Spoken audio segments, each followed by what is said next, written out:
Bryan Canfield is the founder and president of Northstar Advisors, a firm dedicated to helping companies navigate market challenges and innovate their go-to-market strategies.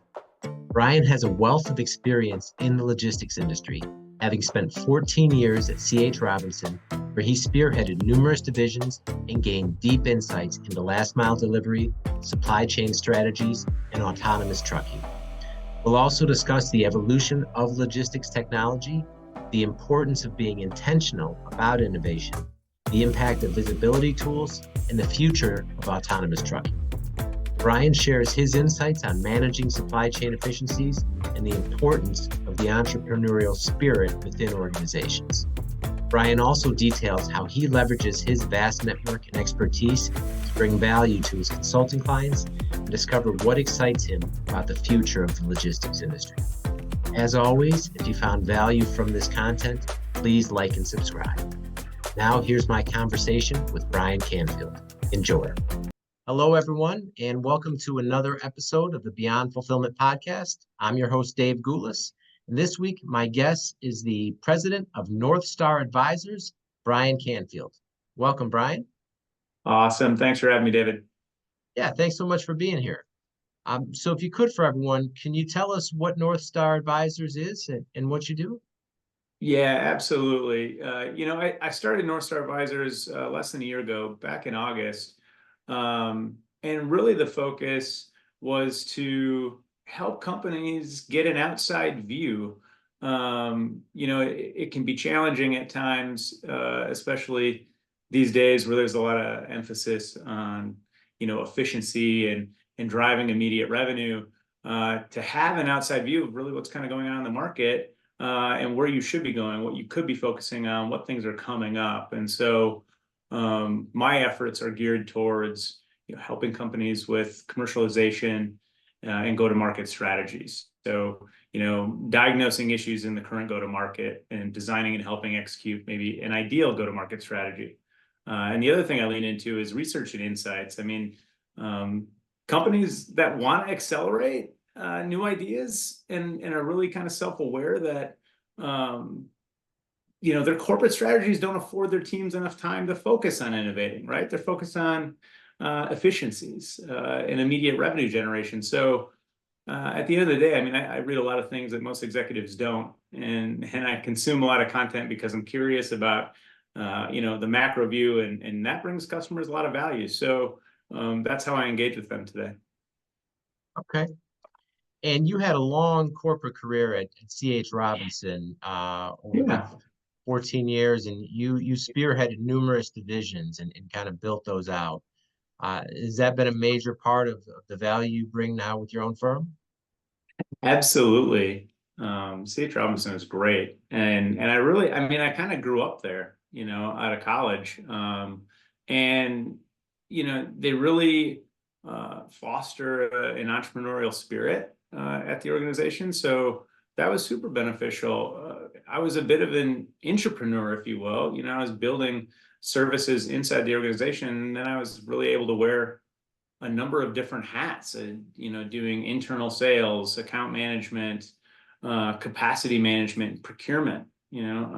Most of my time was spent in last mile, before we even really knew that it was called last mile at the time. So I was working with local companies that operated, their domicile was 50 to 100 miles of their market. So we had hundreds of local carriers that were doing pickup and delivery services with us. So managing those providers and working with them to understand how their business operates and what kind of value they bring into the logistics chain, and then really kind of turning that value back to our customers at Robinson, to help them with some of their unique needs. And that was really kind of before e-commerce boom and a lot of the last mile deliveries we know it today, and big and bulky and parcel delivery was taking hold. This is 2008, 2009, but really got to understand what these local warehouses were doing and how they were operating and what it meant to be a last mile carrier. And then, that whole game and market has grown significantly. So it was great, spending my early part of my career at Robinson and being able to build new services and really kind of understanding how to turn a capability into a value proposition and how to help companies, in challenging logistics strategies. Yeah, and when you talk about that time, 2008 and 2009, I mean, compared to logistics today, right? That seems like forever ago in terms of the Yeah, technology. I mean, you've been in it this whole time. How have you seen the technology that we have today kind of help change the industry over the last 15 years? absolutely. I from a high level, I look at the technology evolution, especially, in that 2008 to like 2016 as a time of improved visibility that wasn't there before. And like I said, um, we were doing last mile services before it was really coined last mile, before that really took off in the market. And a lot of that was more visibility tools were coming online for shippers. And carriers were providing, more milestone updates and visibility to their customers. And what customers started to recognize is like these bottlenecks in their supply chain, and the fact that their shipments were getting handed off to these last mile delivery partners. And those bottlenecks were, creating delays in delivery. And as a result, companies are like, well, what's going on? Why does that last mile carrier have my product? How come it's not on the carrier I gave it to? Who's that company? Why did it sit there for 2 or 3 days, right? So that visibility to the last mile became heightened. And then companies started to go and understand that component of the logistics network that their carriers were using, and started to kind of bring that in-house, say, hey, I want to control that then. Like if my performance by my carrier isn't very good in this last mile component and I have a lot of it, I'm going to bring that in-house and try to control some of that. And so as a third party, we recognize that opportunity too. It can be very difficult to manage a network of last mile carriers for a shipper who's not very familiar with it, right? And so we can then bring that value proposition to a company and say, hey, we'll manage this network of 90 markets across the country that are doing last mile delivery services for you, and bring that visibility and manage the performance of the delivery. So I would say that's kind of how it evolved, and really that sense of what's going on in last mile and what it came to be was because of enhanced visibility technology. Okay. And with your firm, Northstar, is that one of your main focuses is last mile in terms of the segments that you serve? Having spent a significant amount of time in last mile, it's certainly an area that I know really well, and have a lot of contacts and a large network in last mile. And a lot of the supply chain strategies that I was working on with some of the biggest retailers or CPGs in North America was predominantly around last mile. But because Robinson's so big, right, the core of that business is LTL and truckload. It's how do you marry, LTL and truckload services with last mile in an end-to-end solution. So I was really fortunate to spend a lot of time with very bright engineers and analysts at C.H. Robinson to help design supply chains. And so today, most of my time is, discussing those strategies, right? We certainly don't have software tech and analytics in that area, but it's really kind of helping them get a macro understanding of those networks and how they work, and maybe alternative strategies in that space. And so, I kind of became a bit of a geek around last mile, which also made me a bit of a geek in retail logistics, e-commerce. I really love following kind of what's developing in that space and how some retailers are really taking control of that on their own, and where that's evolved to.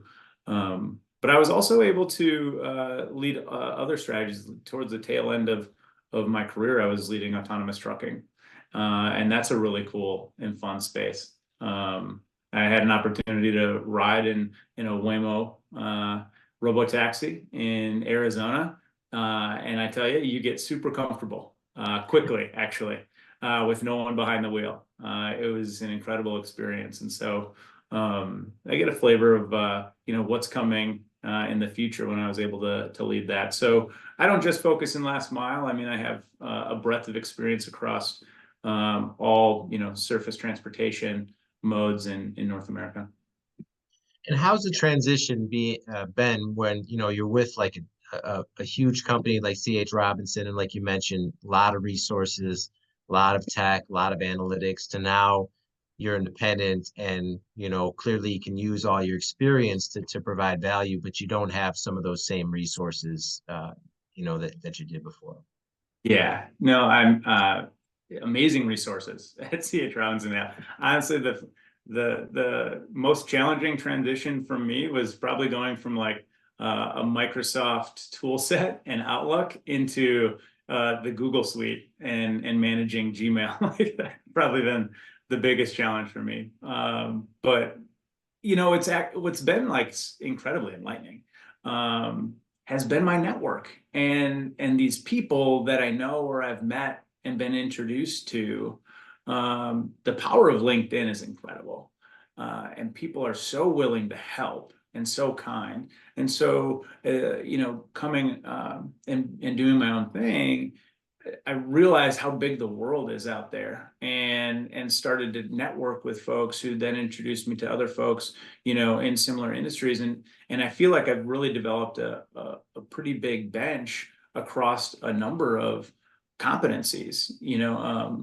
I'm in Minnesota, and at an event, I met a gentleman who is very sophisticated in data science, and AI and a lot of the tools and modeling in that space, right? So I know that if I come across opportunities to help an organization in something that I don't have a skill set in, I've got a strong network I can go and tap to help them out. And so I feel like I've become a bit more of like a power networker for organizations. Again, thinking about, I read and consume a lot more than what other executives are consuming, right? That's the value proposition that I ultimately bring to the table, as well as my network of other subject matter experts that can help facilitate, advancements in areas that they have. So I've definitely been able to create a network of resources. Not quite like I had at C.H. Robinson, but we're getting there. Yeah, and that's an interesting point. And yeah, speaking of power networkers, I believe we met through Joe Santaloria, who The is biggest power network. yeah, yeah. And and I've networked a ton this last year or so with myself too. Same thing. And yeah, that's interesting because of all the consultants I've spoken to, that's not something I've heard them say about in terms of networking, is having resources to pull from for a specific client, or bring other points of view too. So that's great that you can use those resources and then plug them into, client work, and how you can collaborate and provide more value in that way. Absolutely. And I feel like I've never really loved the term consultant, because I always feel like that has like this short-term engagement connotation to it, and also like you only do things for money. And I feel like the importance of networking is really helping other people out and providing referrals, and those things will come back around to you. So I think that's something that I've learned, and Joe has been great for that in terms of how many people he's introduced to me, and then trying to pay it forward to other people. It's not referring someone because I'm going to get a 10% kickback. It's referring someone into an area that is going to help, or you can't, right? And I think that that's ultra critical. So I definitely try to adopt the term advisor for that reason. But I mean, at the end of the day, it's all about bringing value to the organizations that you're working with, and trying to help them out. Okay.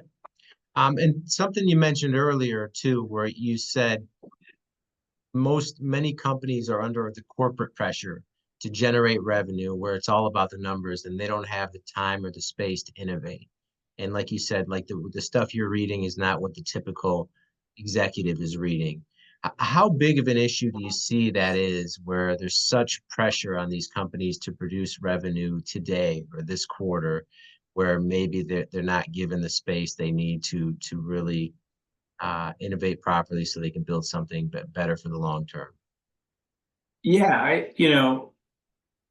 some companies are better at it than others, and you really need to be intentional about it. about innovation, what that means for your organization, what your goals are.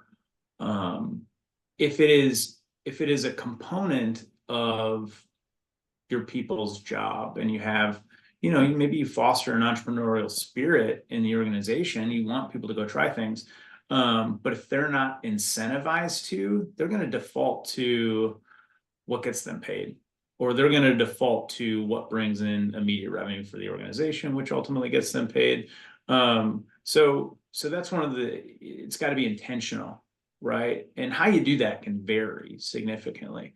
But I think about, I was recently at Manifest, and we bumped into each other at Manifest, right? Laura Maxwell talked about PepsiCo Labs, and it was one of my favorite presentations of the entire event. And she talked about how they innovate, and how they kind of have discoveries. Well, they identify problems, then they discover solutions, and then they pilot rapidly, right? And they, are working with hundreds of startups, or at least identifying hundreds of startups and vetting them. And they're doing hundreds of pilots, and they're testing things, right? That's very intentional innovation. And then you see how they're able to accelerate in areas like EV, as an example. And they're able to establish, key partnerships. That is what is going to keep a company like Pepsi ahead. And so if I think about, and you don't have to be as big as Pepsi, you just have to be intentional about dedicating some resources and some funding to testing things and exploring partnerships, and really evaluating the concept of build by partner. Well, building, we all know, takes longer, right? And then buying something, well, you can't really buy something if you don't know it. And so partner becomes a really critical component. You have to understand the market. So when I talk about research and insights, you have to know what's going on in the market. You have to be able to tie that back to your organization. And then you have to have that trusted relationship and partnership with the organizations out there that can help you accelerate. And that's going to help facilitate a lot of your decision making. So I think it's challenging for companies to want to look at doing things like that, even if it's in an independent, division or silo or team, and not hold them to the same measurables of, are they making any money? It needs, almost needs to be a loss leader in a way. And I'm certainly not bound to that. Maybe there's other people out there who feel like, no, you can certainly, make that a revenue generating area. And there's other ways, I'm sure there are, but just kind of the way I've seen it is you have to be comfortable with an independent team, charging forward in areas that you can't have your core team doing. Freight shippers, are you looking for a better experience shipping less than truckload? Are you tired of unpleasant surprises, reclass, reweighs, and the invoice always being higher than the quote? Well, experience the difference with SPI Logistics. I joined SPI as a freight agent to offer a better experience to our 3PL customers, and I'm now offering that same experience to freight shippers nationwide. You'll get the same personal service you've come to expect when you deal with me, and I've got a whole team of experts that help with all aspects of the transaction from start to finish. Click the link below, or you can email me directly. Thank you. Yeah, absolutely, right? Because if you take your eye off the ball and what is generating the actual revenue, and the key people associated with that, right, you can be in trouble real quick. Absolutely. So what are, with the clients you work with, what are some of the other challenges you're seeing present day within logistics that that companies are having? Yeah, I think, the market in logistics, in transportation, feels like it's kind of been ditch driving, left ditch, right ditch, kind of all over the place, right? Rates go up, they go down. Inventories are jam-packed in warehouses, and now they're not. Parcel capacity is super tight, and now it's really loose. It can be difficult for that parcel diversification to work anymore because the big players have capacity and they're willing to buy lanes. Like, I feel like it can be really difficult for companies to get a sense of what is most impactful for my business beyond buying at the lowest cost. and kind of losing that sense of reliability and a valued partnership in a transport provider because costs are fluctuating so much and capacities are fluctuating so much. And so I think that kind of creates a strain on many relationships in the market. And honestly, like the ability to change has never been easier. And that's that advancement in technology, right? TMS software as an example, right? Parcel shipping software solutions, warehouse management solutions, fulfillment. I just think there's the barrier to change isn't as big as it used to be before. And so companies are taking advantage of that. And that can be really difficult, especially for the transport providers and the warehouses to really kind of maintain steady customer base. Yeah, that's a great point you brought up, because the ability to change is so easy these days compared to, maybe just a couple of years ago with the advancements and everything.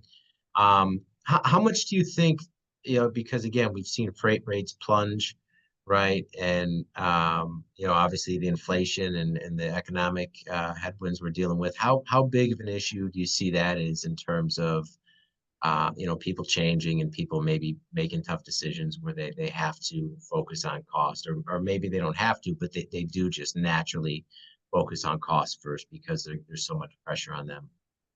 Absolutely. I mean, there's no greater way to make an impact than saving a company some money, right? So I think that's going to be a focus area is where can I cut costs? How can I do that? Well, procurement is typically one of the first areas that you go and try to negotiate with transport providers. I anticipate that continues until the market kind of stabilizes a little bit more. And I think we're probably a year or so out on that.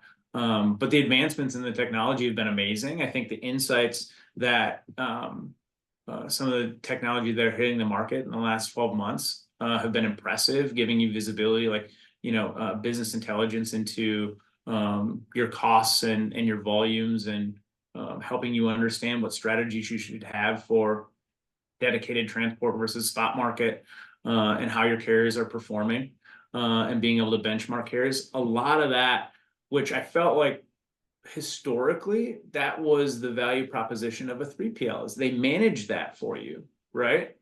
And now there's software that's becoming more available where you can see that yourself, and you can independently manage that yourself. I think that's impressive, and that's game changing, where it kind of allows you to procure in the areas that make the most sense, and you don't have to rely on your 3PL to do so. So that's really interesting for the 3PL market in general. So that kind of, again, goes back to commoditizing the 3PL space when it comes to transportation, truckload and LTL rates and things like that. So right now, I feel like the power is in the hands of the shippers still, and with more and more technology and business intelligence, it might stay that way. Okay. You also mentioned autonomous trucking a little while back. Where do you see that going in the next few years? Yeah, I mean, I love that space. I worked with a number of companies in that space. They're doing amazing things.